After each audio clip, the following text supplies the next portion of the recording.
National crime record bureau के अनुसार भारत में हर 1 घंटे 42 मिनट में एक औरत दहेज के लिए जलाई जाती है, पर हर 300 दहेज के केसेस में से महज 1 में अभियुक्त को सजा मिल पाती है। 1978 में सत्यरानी चड्ढा ने भी एक ऐसी ही रिपोर्ट दिखाई। उनकी बेटी बीना को उसके ससुराल वालों ने जला डाला था। कारण वही दहेज। अपनी बेटी की दर्दनाक मौत के बाद सत्यरानी ने औरतों पर अपराध, खासकर डाउरी डेथ्स के खिलाफ अपनी संस्था शक्तिशालिनी के माध्यम से जंग छेड़ दी। ये राधा गोपाल हत्या की वो सच्ची कहानी है जिसमें पहली बार सत्यरानी को दहेज हत्या के मामले में जीत हासिल हुई।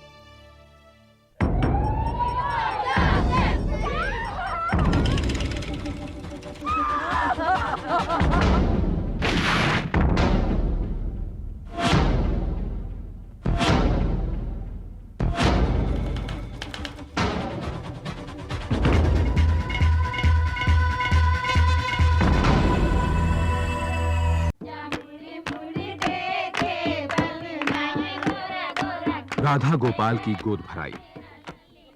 20 साल की राधा गर्भ के 7वें महीने में थी। उसकी शादी साल भर पहले लक्ष्मण कुमार से हुई थी। दहेज की रकम थी 70,000 रुपए। अरे बहू, जाओ जरा अंदर से मिठाई तो ले आओ। जाओ, आराम से उठना, आराम से। पर शादी के महीने भर में राधा के ससुराल वालों की तरफ से दहेज की मांग बढ़ गई। उन्होंने राधा को डराना धमकाना शुरू कर दिया। इन धमकियों की बेबस गवाही राधा की पड़ोसन और सहेली रामेश्वरी ने दी। अच्छा बहू, तुमने अपनी माँ को तो बता दिया है ना कि अगर लड़का हुआ तो स्कूटर, फ्रिज देना पड़ेगा, और लक्ष्मण को नया धंधा शुरू करने के लिए सिर्फ 20,000 रुपए। अरे ऐसे क्या देख रही हो मुझे? अरे ये तो हमारे यहाँ रिवाज है। चल मिठाई ला, चल।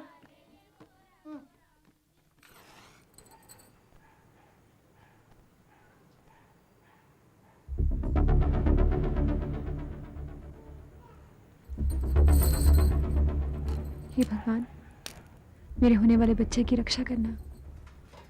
मैं तुझसे सिर्फ यही प्रार्थना करती हूँ।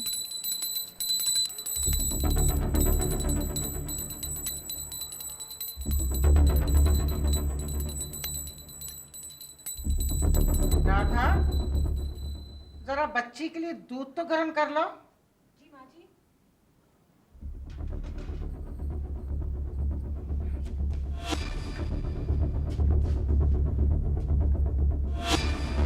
क्या माँ जी देख नहीं रही चूल्हे पर खाना पक रहा है? जाओ, बाहर नया स्टोव रखा है, उसको जलाओ और गर्म करो।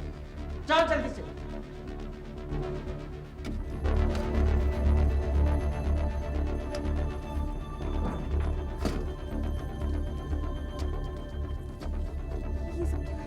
नहीं, नहीं।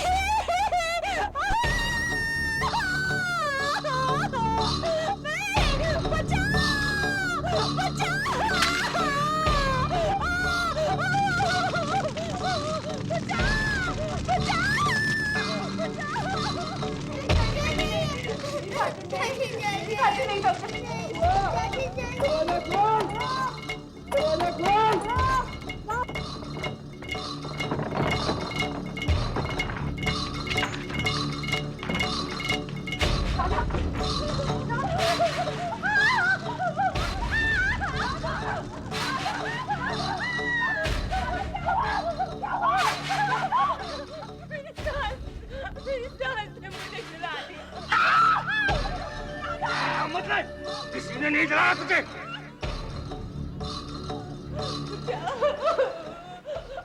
उस रात रामेश्वरी ने सत्यरानी को कई बार फोन किया। राधा की जान खतरे में थी। हादसे के 1 घंटे के अंदर सत्यरानी राधा के करीब थी। नमस्ते दीदी, मैं रामेश्वरी हूँ। मैंने ही आपको फोन किया था। वो अभी अभी राधा को लेकर गए। आइए मेरे साथ।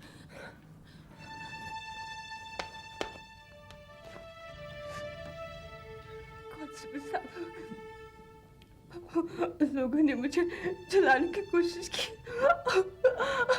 मेरे पति ने मेरे पे मिट्टी का तेल डाल दिया और मुझे चला दो।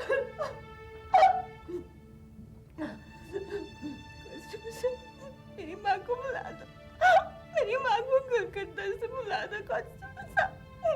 मैं माँ को बुला दो। डॉक्टर कैसी है वो? उसकी तबीयत वो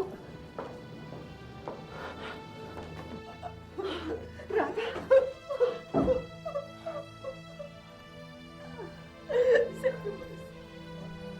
मैं मरना नहीं चाहती। मुझे बचा, मुझे बचा, मेरे बच्चे को बचा लो सत्यमोसी। तुझे कुछ नहीं होगा राधा, कुछ नहीं होगा तुझे। सच्चाई बताने के लिए तुझे जिंदा रहना पड़ेगा। कुछ नहीं होगा तुझे।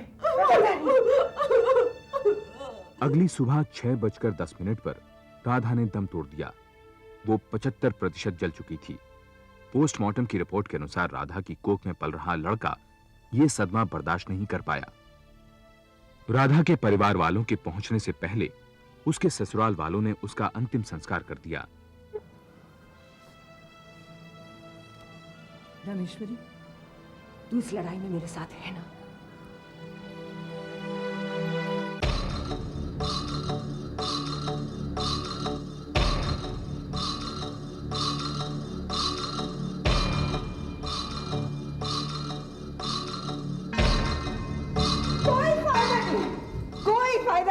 इतने बड़ी बड़ी अदालतें, इतने बड़े बड़े वकील, लेकिन कोई फायदा नहीं। ये आप देख रही हैं, राधा गोपाल के पेट में 9 महीने का बच्चा पल रहा था जब उसे मार डाला गया। मैं इसको जानती थी, ये मेरी बेटी बीना की सहेली थी।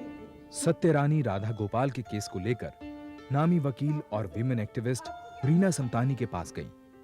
पिछले 2 साल से सत्यरानी की बेटी का केस लड़ रही रीना समतानी राधा का केस लड़ने को तैयार हो गईं। सत्यरानी की असली परेशानी थी राधा की मां, जो केस लड़ने से घबरा रही थी। सुबकती हुई औरत जो अपने आंसू बटोर रही है, बेचारी तो ये भी सोचने से घबराती है कि उसकी बेटी का खून हुआ है। आप मुझसे क्या चाहते हैं? बरसों से बहू बेटियों को दहेज के लिए जलाया जाता, लेकिन आज तक अदालत इसको जुर्म नहीं मानती और जलाने वालों को खूनी नहीं समझती। अगर आपको बीना का केस लड़ना है तो पहले आपको राधा की जलती हुई आत्मा को इंसाफ दिलाना होगा। आपको राधा का केस लड़ना होगा।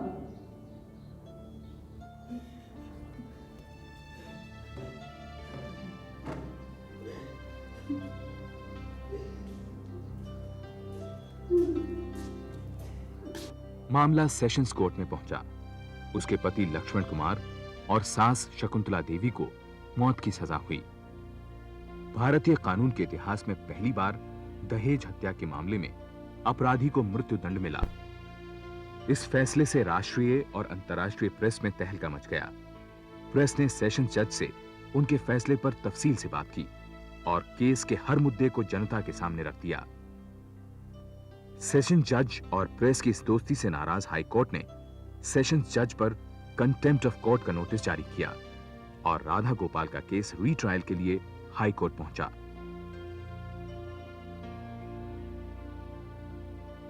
आपकी बेटी को मारने वालों के खिलाफ कोई सबूत है जी आपके पास? कैसी अदालत है, माँ का दिल नहीं देखती, सबूत मांगती है। वकील साहब, आप रहने दो, आपसे केस ही खत्म कर। अरे क्या कह रही हैं आप? ऐसे हार मत मानिए, आप डरिए मत।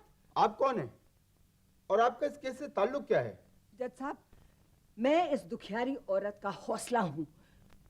मेरा नाम सत्यारानी है। 2 साल पहले राधा की तरह मेरी बेटी को भी उसके ससुराल वालों ने जलाकर मार डाला था। उसका केस तो अभी तक ट्रायल कोर्ट में सबूतों और गवाहों के बीच में जूझ रहा है। मैं चाहती हूँ ये आपकी बेटी का केस नहीं है। जो कुछ कहना है राधा की माँ और उसकी वकील कहेगी। थैंक यू जी, that's all your honour. Your honour, मैं लक्ष्मण गोपाल को बुलाने की इजाजत चाहती हूँ। इजाजत है।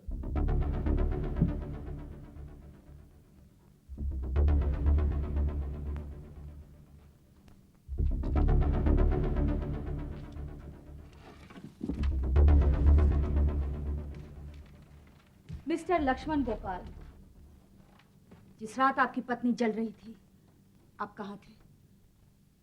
आप उनकी तरफ क्या देख रहे हैं? मैं आपसे पूछ रही हूँ, उस रात आप कहाँ थे? जी मैं तो बस स्टॉप पे गया था अपनी साली को छोड़ने के लिए। एक गवाह भी है, एक टैक्सी वाला। मैंने उससे माचिस मांगी थी। माचिस? सिगरेट जलाने के लिए। जी हाँ। कमाल है मिस्टर सिंह, अपने क्लाइंट की हर आदत से वाकिफ हैं आप। फिर क्या हुआ? फिर जी मैं जब अपनी साली को छोड़ के आया तो घर आते मैंने दरवाजा बंद कर दिया। मुझे क्या मालूम था कि अंदर राधा चल रही है। जज साहब, मैं तो अपनी बीवी को बहुत प्यार करता था जी, कसम से। मैं क्यों उसे जलाता? मिस्टर गोपाल, मुझे लगता है आपको ठीक से सुनाई नहीं देता। शायद आपके पड़ोसियों ने वो चीखें सुनी और आप जो घर के अंदर थे कुछ नहीं सुन सके। मुझे तो ये ठीक नहीं लगता। मिस शमधानी, शायद पड़ोसियों के शोर मचाने की वजह से मिस्टर लक्ष्मण अपनी बीवी की आवाज नहीं सुन सके होंगे। मैं राधा गोपाल की सास शकुंतला देवी से पूछताछ करना चाहूंगी, योर ऑनर। इजाजत।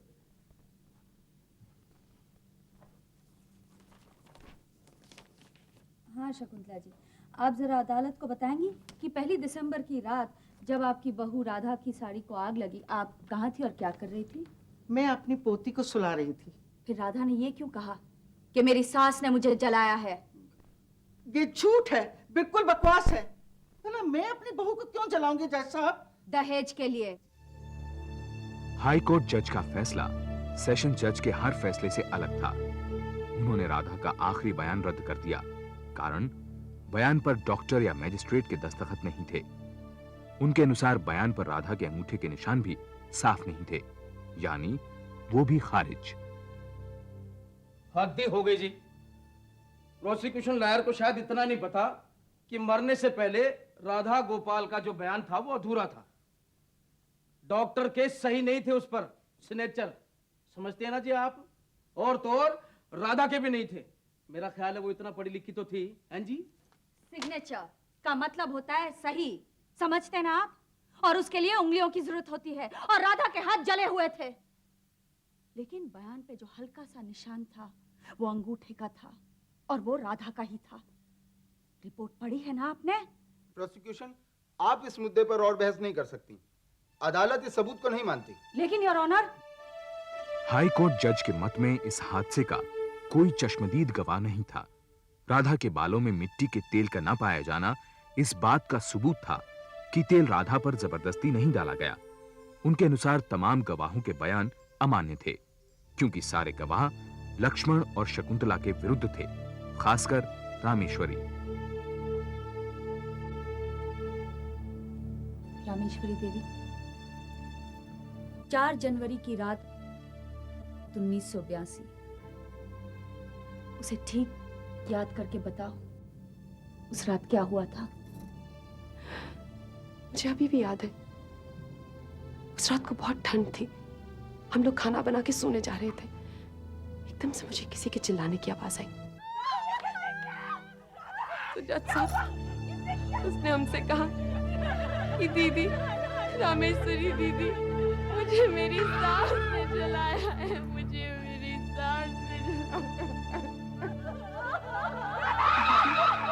इससे पहले कि राधा कुछ बोलती, इस लक्ष्मण ने उसके मुंह पर हाथ रख दिया। कहने लगा, किसी का नाम मत लेना। वो बेचारी चिल्ला चिल्ला कर किसी का नाम लेना चाह रही थी जज साहब। वो रो रही थी, वो कहना चाह रही थी कि इन लोगों ने ये सब किया है उसको।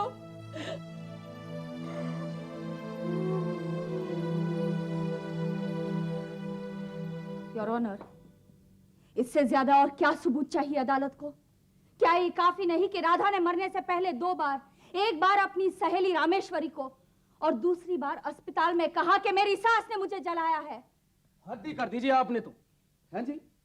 अगर किसी के कहने पर से अदालत ये मानने लग जाए तो फिर होगी छुट्टी और फिर आपने तो अभी बताया कि रमेश्वरी राधा की सहेली है। सिर्फ रामेश्वरी का बयान ही नहीं, इंस्पेक्टिंग ऑफिसर की रिपोर्ट भी साफ मिस साफ ये समतानी, बताती मैंने है। भी वो रिपोर्ट पढ़ी है। उस रिपोर्ट में ऐसा कुछ भी नहीं है जो राधा की सास की तरफ इशारा करता हो। राधा गोपाल को जिंदा जलाया गया है, इस बात का ना तो कोई सबूत ना कोई गवाह अदालत के सामने आया है। The court is now adjourned. High court ने केस लगभग बर्खास्त कर दिया। निराश राधा की मां कलकत्ते लौट गई। अब उनकी चिंता थी राधा की बहनों की शादी। अब सत्यरानी भी अकेली रह गई, केस के दांवपेच और राधा के ससुराल वालों से जूझने के लिए। और तू क्यों हमारे पीछे लगी है? अरे मैं भी देख लूंगी एक एक को, तो मेरा नाम भी। आप कौन होती है देखने वाली? मुझे कानून पर पूरा भरोसा है। हमारे फैसले का आधार होता है सबूत। जो सच है वही कानून मानता है, और अदालत के सामने जो कुछ पेश किया गया है उससे साफ जाहिर होता है कि लक्ष्मण गोपाल और शकुंतला देवी निर्दोष हैं। लिहाजा ये अदालत इन दोनों को बाइज्जत बरी करती है। इस फैसले के खिलाफ सत्यरानी ने हाईकोर्ट के अहाते में अपनी आवाज उठाई। नतीजतन उन्हें कंटेम्प्ट ऑफ कोर्ट का दोषी पाया गया। उधर बरी होने के 3 महीने के अंदर लक्ष्मण ने दोबारा शादी कर ली, मुंह मांगा दहेज लेकर। सत्यरानी ने अन्य महिला संगठनों के समर्थन से इस फैसले के खिलाफ सुप्रीम कोर्ट में स्पेशल लीव पिटीशन दाखिल की। भर्गो देवस्य धीमहि धियो यो।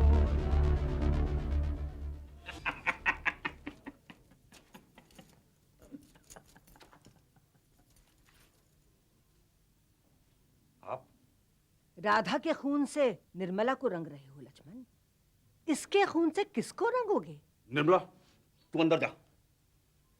खून कभी छुपता नहीं, कभी नहीं छुपता खून। ये आप क्या कह रही हैं? सुना नहीं तूने? तू अंदर जा, जा अंदर। देखिए, मैं आपको बहुत इलाज कर रहा हूं, मैं आपको बता रहा हूं। राधा तुझे छोड़ेगी नहीं छोड़ेगी तुझे। वो किसी ना किसी रूप में जरूर आएगी।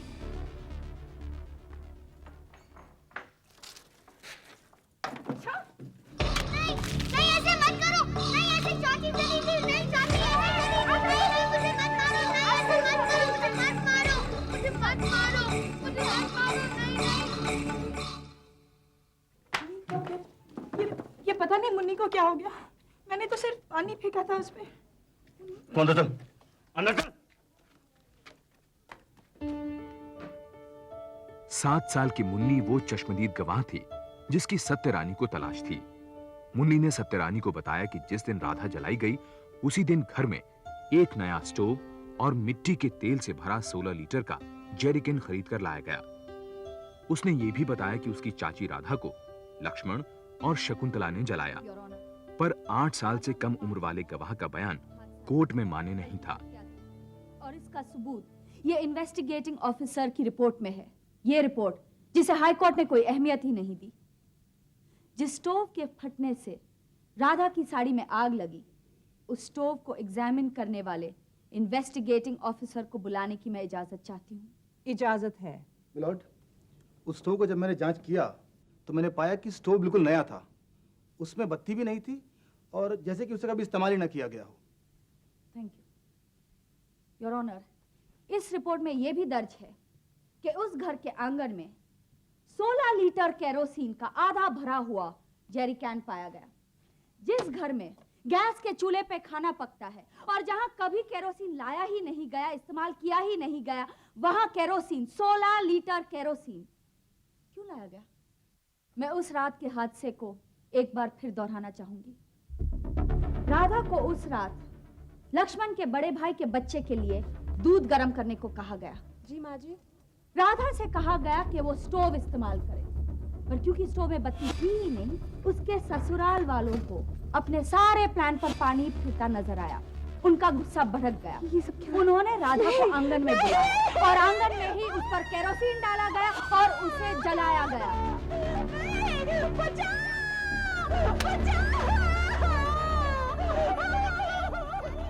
Your Honor, this is a clear case of murder for dowry, a double murder at that.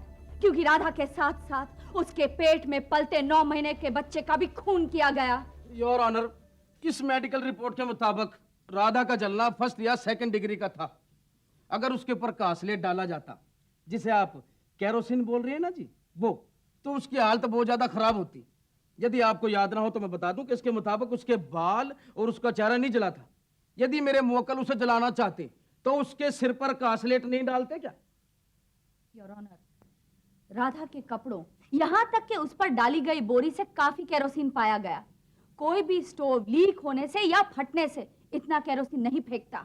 मुझे लगता है राधा के बालों में केरोसिन न मिलने की बात को हाई कोर्ट ने जरूरत से ज्यादा अहमियत दी है। सिर्फ यही सबूत काफी नहीं। योर ऑनर, आज से पहले किसी भी अदालत ने इन दरिंदों को अपनी दरिंदगी की सजा नहीं दी, लेकिन फिर भी लोग यहाँ आते हैं, फिर भी दरखास्तें पेश की जाती है, फिर भी केस लड़े जाते हैं। क्यों your honour? That's all your honour. Supreme court ने हाई कोर्ट का फैसला उलट दिया। सुप्रीम कोर्ट की नजर में राधा की मौत एक दुर्घटना नहीं थी। राधा की मौत एक सोच समझकर की गई हत्या थी, जिसके जिम्मेदार लक्ष्मण और शकुंतला मौत की सजा के हकदार थे। चूंकि इस हत्या को 5 साल हो चुके थे, इसलिए उन्होंने लक्ष्मण और शकुंतला को इंडियन पीनल कोड 302 के तहत उम्र कैद की सजा सुनाई। पर इस फैसले के बाद भी लक्ष्मण और शकुंतला गिरफ्तार नहीं किए गए। फैसले के 3 साल बाद एक दिन अचानक किसी पत्रकार ने सत्यरानी को लक्ष्मण और शकुंतला का पता बताया। सत्यरानी ने पुलिस को शकुंतला और लक्ष्मण को गिरफ्तार करने को कहा। साथ ही यह धमकी भी दी कि अगर ऐसा न हुआ तो वो 500 महिलाओं के साथ आमरण अनशन पर बैठ जाएंगी।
चौबीस अप्रैल सन 1961 इंडियन नेवी की फ्लैगशिप आईएनएस मैसूर ने बंबई बंदरगाह पर लंगर डाला। जहाजी कंपनी के सदस्य कैप्टन केशव माणिक नाना भॉय बहुत खुश थे। 6 महीने की लंबी यात्रा के बाद आज वो घर लौट रहे थे, और वो भी तय तारीख से 1 हफ्ते पहले। नाना भॉय को बेसब्री थी अपनी पत्नी सोफिया और तीनों बच्चों से मिलने की।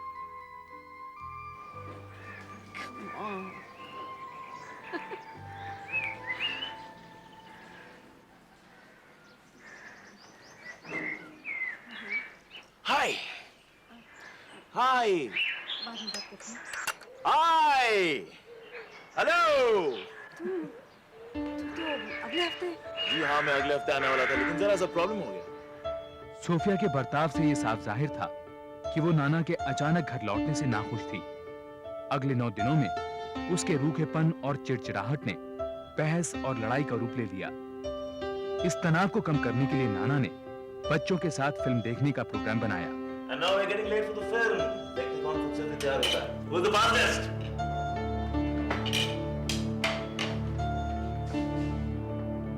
लेकिन इससे पहले कि वो फिल्म के लिए निकलते, सोफिया ने नाना को बताया कि अब वो किसी और से प्यार करने लगी है। कौन है ये आदमी?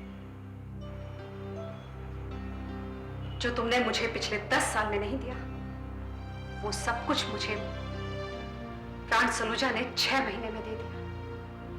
इतना प्यार, इतनी अटेंशन, इतना समय, सब कुछ दिया उसने मुझे।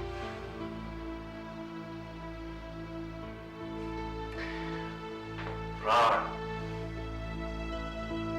सलूजा।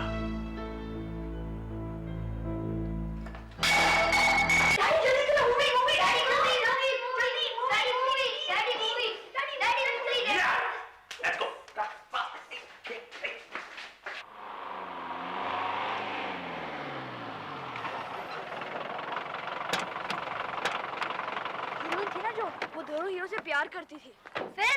हाँ फिर क्या? दोनों हीरो की फाइट। Keep quiet. जब देखो शोर मचाते रहते हैं। You shouldn't be watching such movies anyway. Daddy आप फिल्में देखने चलेंगे?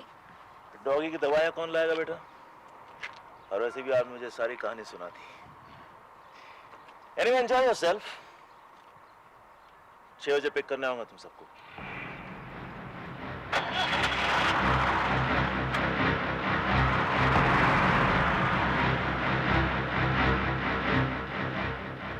परेशान नाना ने आत्महत्या करने की ठान ली, लेकिन वो एक बार प्राण आहूजा से मिलकर ये पूछना चाहते थे कि क्या वो वाकई सोफिया से शादी करेगा।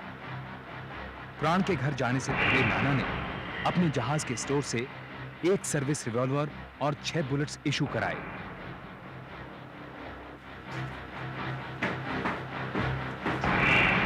एक बंदूक अच्छे सब प्रोफेशनल पर्सनल सेफ्टी।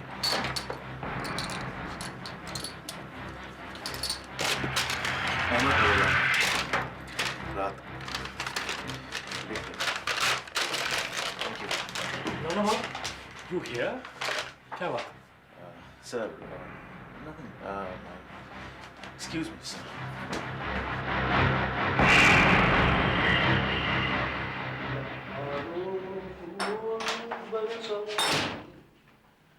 प्राण कहाँ है?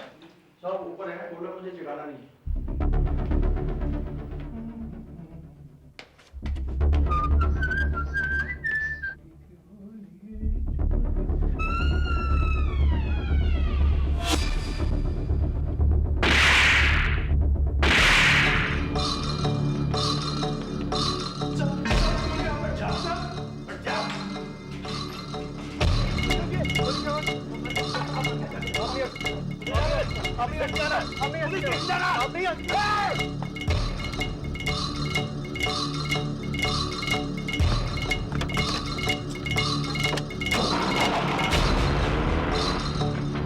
हादसे के बाद नाना ने अपने सीनियर कॉमोडोर नंदी को फोन किया।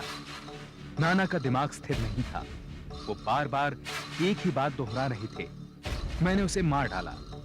कॉमोडोर नंदी ने नाना को एक ही सलाह दी, आत्मसमर्पण, सरेंडर।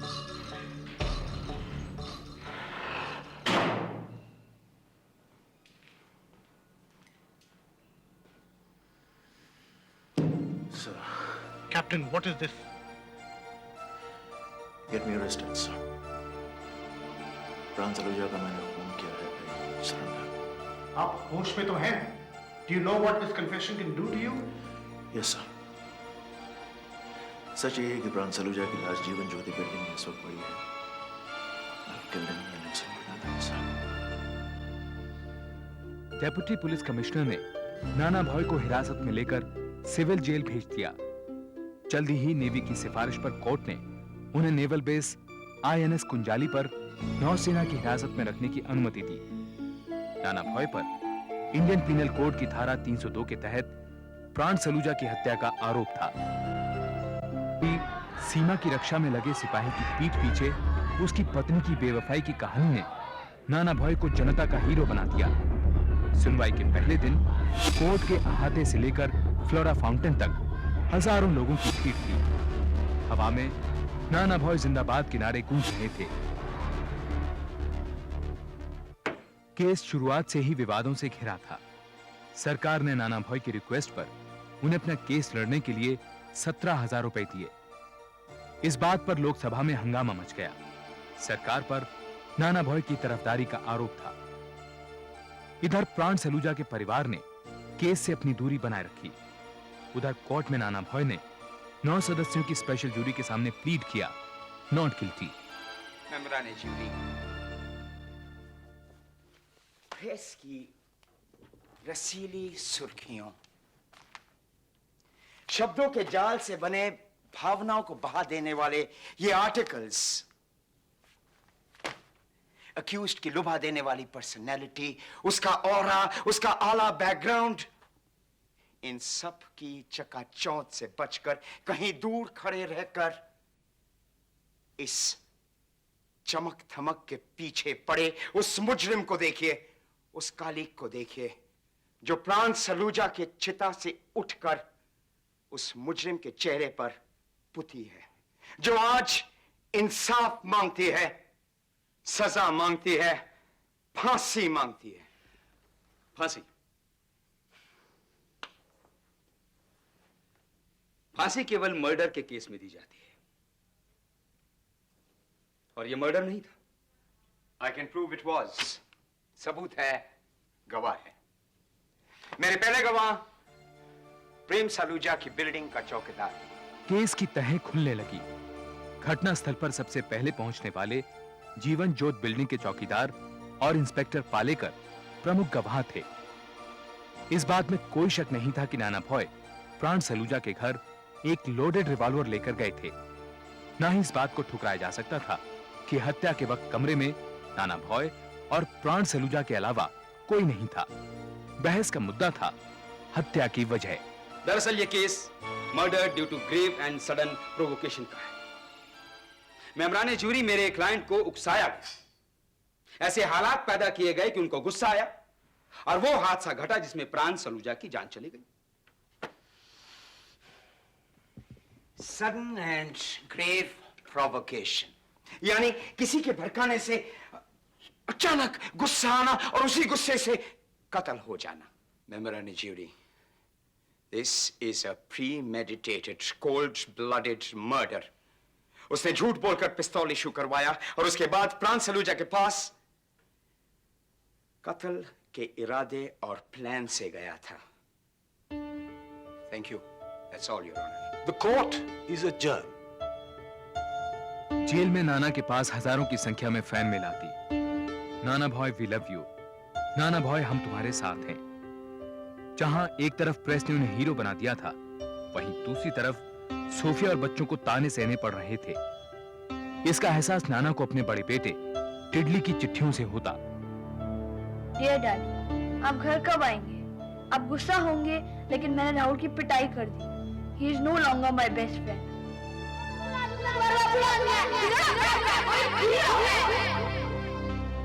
क्या आप सचमुच बुरे आदमी हैं? मैंने मम्मी से पूछा तो वो तो कुछ बोलती ही नहीं है। आपका टिडली।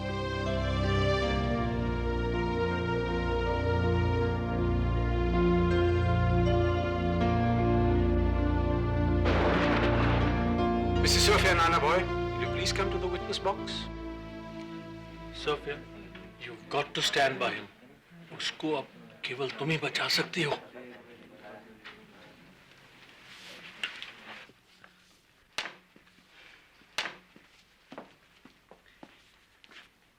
मिसेज नाना भॉय, क्या आप इन लेटर्स को पहचानती हैं? जी। किसने लिखे? प्राण सलूजा ने मुझे। क्या ये चिट्ठियां कहीं भी दर्शाती हैं कि प्राण सलूजा आपसे शादी करना चाहता था?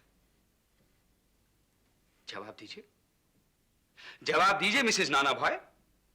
आपके जवाब पर किसी की जिंदगी का फैसला होगा। चिट्ठियों में शादी का कोई वादा नहीं किया गया है। सोफिया ने प्राण की चिट्ठियों का सहारा लेते हुए कहा कि उसे खुद नहीं मालूम था कि प्राण उससे शादी करेगा या नहीं। उसने कोर्ट को बताया कि वारदात के दिन नाना प्राण के घर कत्ल के इरादे से नहीं, बल्कि इसी सवाल का जवाब पाने के लिए गए थे। प्रोसिक्यूशन का मानना था कि सोफिया अब अपने पति को बचाने के लिए साफ झूठ बोल रही है, लेकिन डिफेंस लॉयर जे दारूवाला ने सोफिया का साथ देते हुए उस दिन के हादसे को एक नई रोशनी में समझाने की कोशिश की। कैप्टन नाना भाई, जब अपनी बीवी की बेवफाई का पता चला तो वो टूट गए। एक मायूस, हताश इंसान ने सुसाइड करने का फैसला किया। उसने झूठ बोलकर सर्विस रिवॉल्वर अपनी जान लेने के लिए लिया था। मगर उसके मरने के बाद उसके बच्चों का क्या होगा? क्या प्राण सलूजा वाकई सोफिया से शादी करेगा? उस शाम यही जानने के लिए मेरा क्लाइंट प्राण सलूजा के घर गया। अरे नाना, तुम कैसे बेडरूम में? सोफिया और बच्चों का क्या होगा? वो तुम्हारी प्रॉब्लम है यार, तुम संभालो। शादी का वादा किया तुमने सोफिया से। तो सो व्हाट? मैं ये जानना आया हूँ कि तुम मेरे बच्चों को पागल हो गया हो क्या? इस तरह से हर एरी गरी राह चलती औरत के साथ शादी करता रहूंगा, उसके बच्चों को संभालता रहूंगा। यहाँ तो अनाथ आश्रम बन जाएगा यार। प्राण सलूजा, सोफिया एरी गरी औरत नहीं है। तुमने सोफिया से शादी का वादा किया या नहीं? आई मारू मारिया। रिलैक्स, मैं सैकड़ों वादे करता हूँ और इस तरह से हर वादा निभाता रहा तो हरम खोलने के लिए तुम जिंदा नहीं बचा। मेरे बच्चों का नाता खोलेगा, मेरे बच्चों का नाता खोलेगा, मेरे बच्चों का नाता संभालेगा।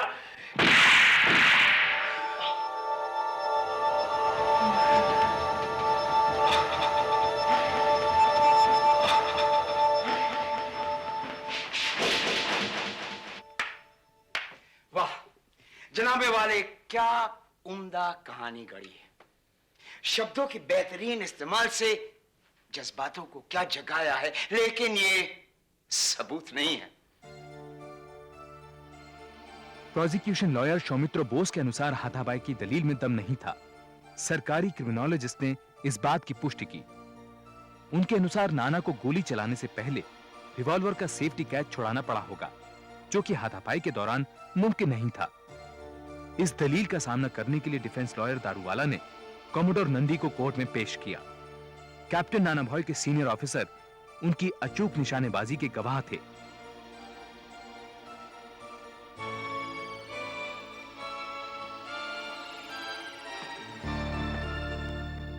कॉमोडोर नंदी, कैप्टन नाना भॉय का निशाना कैसा है? हमारे सबसे अच्छे निशानबाजों में से एक हैं वो। अगर प्राण सलूजा को मारना चाहते तो उनके जिस्म के एक एक ऑर्गन में गोलियां चुन चुन के अलग अलग मार सकते थे। प्राण सलूजा को जो गोलियां लगी, या तो कोई नए सीखे निशानबाज ने लगाई और या फिर हो सकता है एक हाथापाई में चल गई। Thank you commodore Nandi.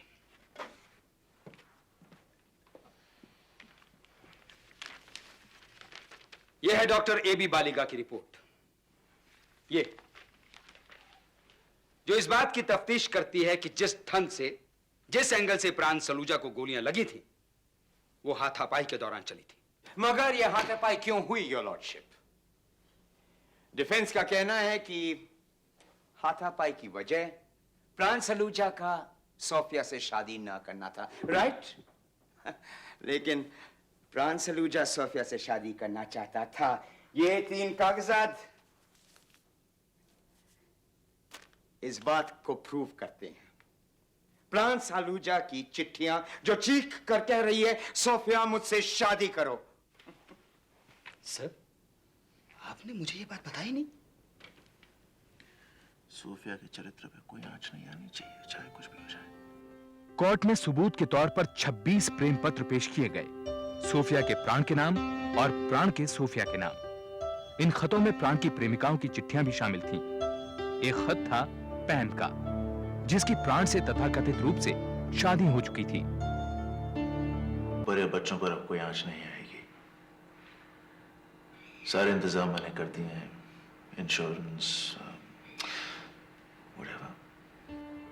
और मेरा? समझदार हो, समझ जाओगी। मैंने कोर्ट में झूठ बोला था कि प्राण मुझसे शादी करना नहीं चाहता था। तुम रिहा होकर वापस आओगे, मेरा विश्वास है। विश्वास सोफिया, विश्वास कभी वापस नहीं आता। क्या अक्यूज्ड अपनी सफाई में कुछ कहना चाहेगा?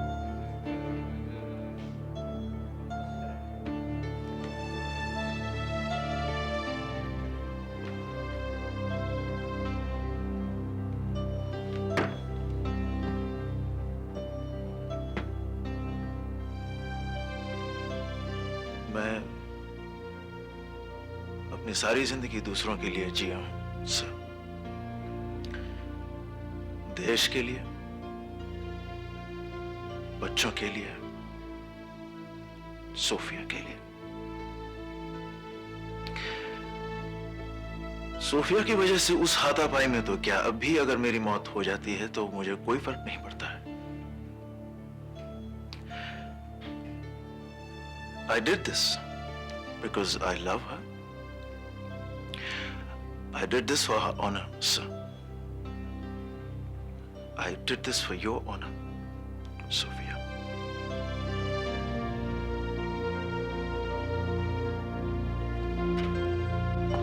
मेंबरान जूरी, आपने दोनों पक्षों की दलीलें सुनी। अब मैं आपको यह बताना चाहूंगा कि दफा 302 के तहत कत्ल की सजा मौत या उम्र कैद है, मगर दफा 300 के तहत अगर कत्ल किसी के उकसाने पर अचानक आवेश में हुआ तो वो कत्ल नहीं माना जाता। It's an exception. अब एक आदमी की जिंदगी का फैसला आपके हाथों में है। कोई भी होता यही करता। जूरी को निर्णय लेने में 140 मिनट का वक्त लगा। नाना का मार्मिक बयान, प्राण का आशिकाना मिजाज, डिफेंस की हाथापाई की दलील, मीडिया की उत्तेजना और पब्लिक सिंपैथी। फैसला आसान नहीं था। क्या मेंबरान जूरी किसी फैसले पे आए? We have your honor. Court को फैसला सुनाइए। ये जूरी 8 के मुकाबले 1 के मत में फैसला करती है कि captain Nana Bhoy versus state of Maharashtra case में डिफेंडेंट बेगुनाह है, उसे बाइज्जत बरी किया जाए।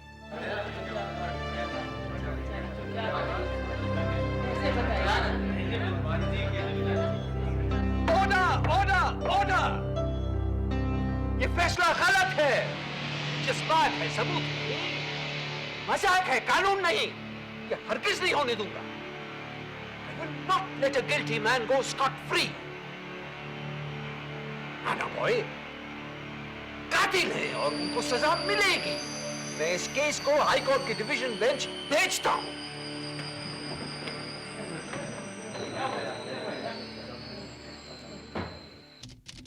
हाई कोर्ट में केस पर एक नए सिरे से बहस शुरू हुई। 9 महीने की बहस के बाद हाई कोर्ट ने कैप्टन नाना भॉय को इंडियन पीनल कोड की दफा 302 के तहत मुजरिम करार देते हुए उम्र कैद की सजा सुनाई। नाना भॉय ने सुप्रीम कोर्ट में अपील की, लेकिन सुप्रीम कोर्ट ने हाई कोर्ट का फैसला बरकरार रखते हुए उन्हें पूना जेल भेज दिया। सुप्रीम कोर्ट के फैसले पर पारसी कम्युनिटी और बंबई की जनता में तहलका मच गया। नेवी से भी इंसाफ की मांग तेज हो गई। अब नाना भॉय का मामला राष्ट्रपति को सुपुर्द कर दिया गया। 2 साल की जेल के बाद 1964 में राष्ट्रपति ने नाना भॉय को माफी दे दी।